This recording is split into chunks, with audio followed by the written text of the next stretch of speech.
نحمدہ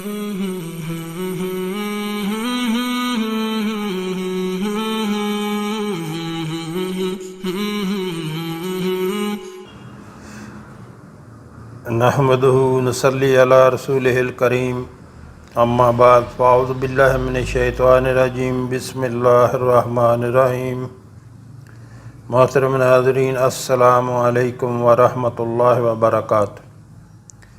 ہمارے آقا صلی اللہ علیہ وآلہ وسلم کا فرمان ہے کہ سلام کو عام کرو اور لوگوں کو کھانا کھلاؤ، یہ بہترین عمل ہے۔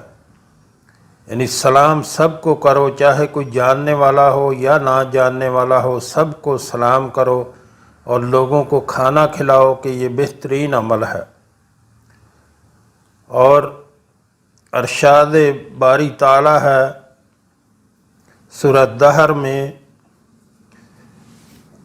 اللہ تعالیٰ کا فرمان ہے سورہ دہر میں وَيُطْعِمُونَ الطَّعَامَ عَلَىٰ حُبِّهِ مِسْكِينًا وَيَتِيمًا وَأَسِيرًا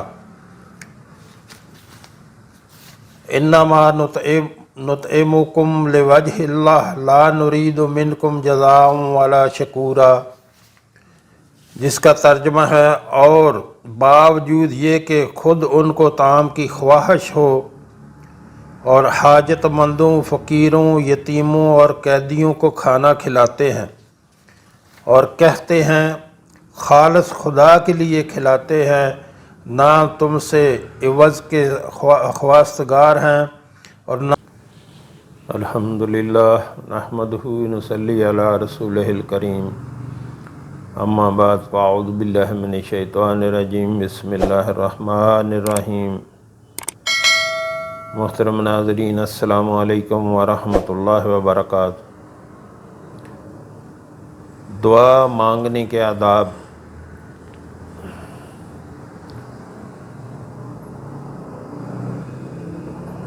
بعض وقتوں اور دنوں اور بعض مقامات پر دعا بہت زیادہ جلد قبول ہو جاتی ہے۔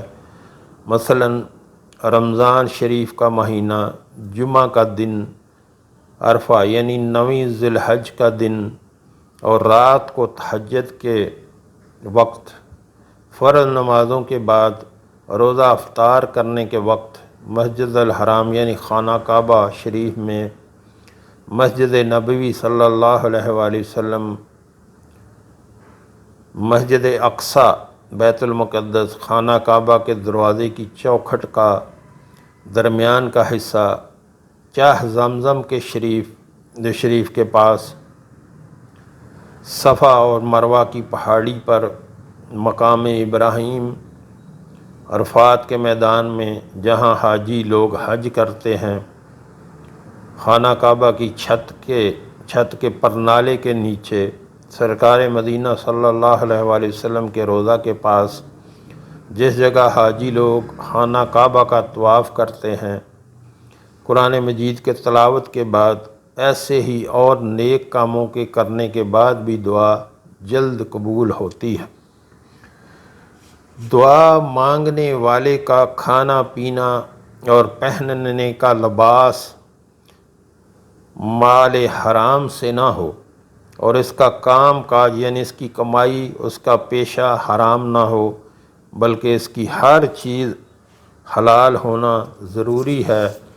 خلوص سے دل سے اللہ کے حضور میں دعا کرے، ریاکاری نہ کرے، پاک و صاف اور باوضو ہو کر گڑ گڑائے اور دعا مانگے۔ دعا کرنے سے پہلے اللہ تعالیٰ کی حمد و ثنا اور نبی صلی اللہ علیہ وآلہ وسلم پر درود پاک پڑھ کر دعا مانگے۔ محترم ناظرین، جو بندہ چاہے اس کی دعا قبول ہو تو اس کو چاہیے کہ سب سے پہلے خوب دل لگا کر اللہ کی حمد و ثنا کرے، اس کے بعد آقا صلی اللہ علیہ وآلہ وسلم پر درود پاک پڑھے، اس کے بعد دعا مانگے اور آخر میں پھر درود پاک پڑھے، تو یہ دعا جو ہے وہ فوراً آسمان تک جاتی ہے اور قبول ہوتی ہے۔ حضور صلی اللہ علیہ وآلہ وسلم، رسول اللہ صلی اللہ علیہ وآلہ وسلم کے طفیل، یا اگر میرا فلاں عمل میرے نزدیک مقبول ہے تو اس کے طفیل اور وسیلے سے میری یہ دعا قبول فرما۔ دعا آہستہ آہستہ اور آواز سے مانگے۔ دعا مانگنے سے پہلے اللہ کی جناب میں اپنے جرموں کا اقرار کرنا، یعنی یوں کہنا کہ اللہ میں بڑا گناہ گار ہوں، میں بہت قصوروار ہوں۔ دعا میں اپنے آپ کو ذلیل و حقیر سمجھنا اور اللہ تعالیٰ کی عزت اور بڑائی بیان کرنا، دل لگا کے شوق کے ساتھ دعا مانگنا۔ دعا میں اپنے آپ کو، اپنے والدین کو، استاد کو اور سب بہن بھائیوں کو یاد رکھنا اور ان کا ذکر کرنا، ان کے حق میں بھی دعا کرنا۔ دعا کے وقت اوپر کو نہیں دیکھنا چاہیے بلکہ نگاہ نیچی رکھے، ادب سے سر جھکائے رہے۔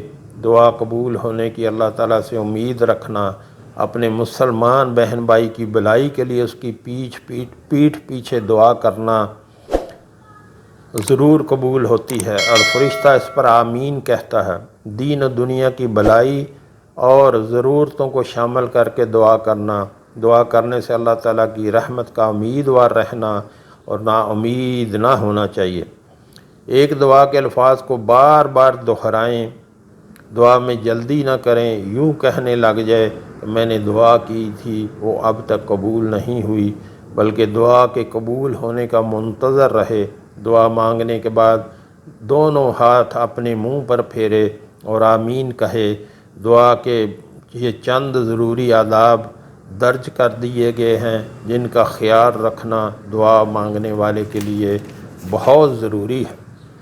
تو محترم ناظرین، جب آپ دعا کرتے ہیں تو آپ کا دھیان جو ہے ادھر ادھر نہیں ہونا چاہیے، سیدھا لائن آپ کی اللہ کے ساتھ ملی ہونی چاہیے۔ یہ نہیں ہونا چاہیے کہ دماغ میں کچھ اور چل رہا ہو اور زبان پہ کچھ اور نکل رہا ہو۔ دل و دماغ، زبان بالکل یکسوئی کے ساتھ جو ہے اللہ کے ساتھ ہو، جڑی ہو جب آپ دعا کر رہے ہوں۔ یہ وہ جو بندہ جو ایسے دل سے دعا کرے کہ دل کہیں اور ہو اور زبان کہیں اور ہو، ایسے دعا نہیں مانگنی چاہیے، ایسے دعا قبول نہیں ہوتی۔ دل جو ہے اور دماغ اور زبان جو ہے یکسوئی کے ساتھ اللہ کے ساتھ جوڑ کر آپ دعا کیا کریں، اور یہ نہ کہا کریں کہ میں نے دعا مانگی تھی، دعا قبول نہیں ہوئی۔ بھائی ہم محتاج ہیں اللہ کے، اللہ ہمارا محتاج نہیں ہے، اس لیے دعا ساری قبول ہوتی ہیں جو آپ دعا کرتے ہیں۔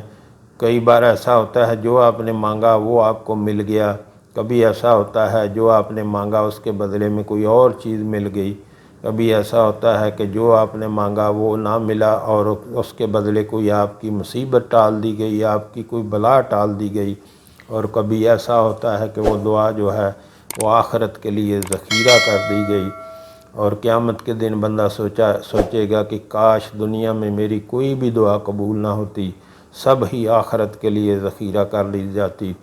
دعا جو بھی آپ کریں گے وہ قبول ہوتی ہے، شرط یہ کہ دل، دماغ اور زبان جو ہے یکسوئی کے ساتھ اللہ کے ساتھ جڑی ہو، اور پھر دعا کریں۔ محترم ناظرین، یہاں آپ سے ایک گزارش کرنا چاہوں گا۔ ہمارے ہاں دن کے ٹائم میں ایک دسترخوان چلایا جاتا ہے جو کہ بلا معاوضہ، فری آف کاسٹ کوئی بھی اس میں کھانا کھا سکتا ہے۔ ہمارے آقا صلی اللہ علیہ وآلہ وسلم کا فرمان ہے کہ سلام کو عام کرو، یعنی سب کو سلام کرو، چاہے کوئی جاننے والا ہو یا نہ جاننے والا ہو، سب کو سلام کرو اور لوگوں کو کھانا کھلاؤ۔ لوگوں کو کھانا کھلانا اللہ کا بہت محبوب عمل ہے۔ تو جو ہمارے بہن بھائی جو ملک میں رہتے ہیں یا ملک سے باہر رہتے ہیں، مثلاً امریکہ، کینیڈا، یورپی ممالک اور خلیجی ریاستوں میں، اللہ نے اپنے فضل سے ان کو بہت نوازا ہوا ہے۔ اللہ کے دیے ہوئے مال سے آپ اپنا حصہ ضرور ڈالیں، اپنی سیلری میں سے یا اپنے کاروبار میں سے مہینے کے ترتیب بنا لیں، 5% یا 10% یا جتنا اللہ آپ کو زیادہ توفیق دے وہ نکالیں اور اللہ کے راستے پہ خرچ کریں۔ یقین کریں جو آپ نے اللہ کے راستے پہ خرچ کیا وہ باقی رہ گیا، وہ آخرت کے لیے ذخیرہ بن گیا۔ جو دنیا کے لیے خرچ کیا وہ ضائع ہو گیا۔ بعد میں کسی کے لیے کوئی کچھ نہیں کرتا، اپنی زندگی میں اپنے لیے خرچ کریں اللہ کے راستے پہ اور آخرت کا ذخیرہ بنائیں۔ اور ویڈیو کے شروع میں جو نمبر چل رہا ہے اس پہ آپ رابطہ کر سکتے ہیں، نیچے ڈسکرپشن میں میرا واٹس اپ نمبر موجود ہے، اس پہ رابطہ کر کے آپ طریقہ کار پوچھ سکتے ہیں کہ کیسے آپ اس میں حصے دار بن سکتے ہیں۔ دعا کی قبولیت کے سلسلے میں یہ بھی سمجھ لینا چاہیے کہ قبولیت سے در حقیقت مراد کیا ہے۔ دعا کی قبولیت کا یہ مطلب نہیں کہ جو کچھ ہم مانگیں ٹھیک وہی چیز ہمیں عطا کر دی جائے، کیونکہ بعض اوقات ہم اپنے علم اور عقل کی کوتاہی کے باعث ایسی چیز مانگتے ہیں جو کہ اس کا انجام کار ہمارے لیے مضر ثابت ہوتا ہے، برا ثابت ہوتا ہے، یا ان کی عطا کرنا حکمت الہی کے خلاف ہوتا ہے۔ چنانچہ یہ اس حکیم و دانا کی حکمت و دانائی کے خلاف ہے کہ وہ ہمیں ضرور ٹھیک وہی چیز عطا کرے جو ہم مانگ رہے ہوں۔ جو ہم مانگیں چاہیے اس کا دیا جانا خیر کی بجائے شر کا باعث ہی بنتا ہو۔ پھر دوسری طرف اس کی کریمی کا تقاضا ہے کہ وہ انسان کو خالی ہاتھ بھی نہ لوٹائے، چنانچہ وہ دعا قبول تو ضرور کرتا ہے مگر قبولیت کی شکلیں مختلف ہوتی ہیں۔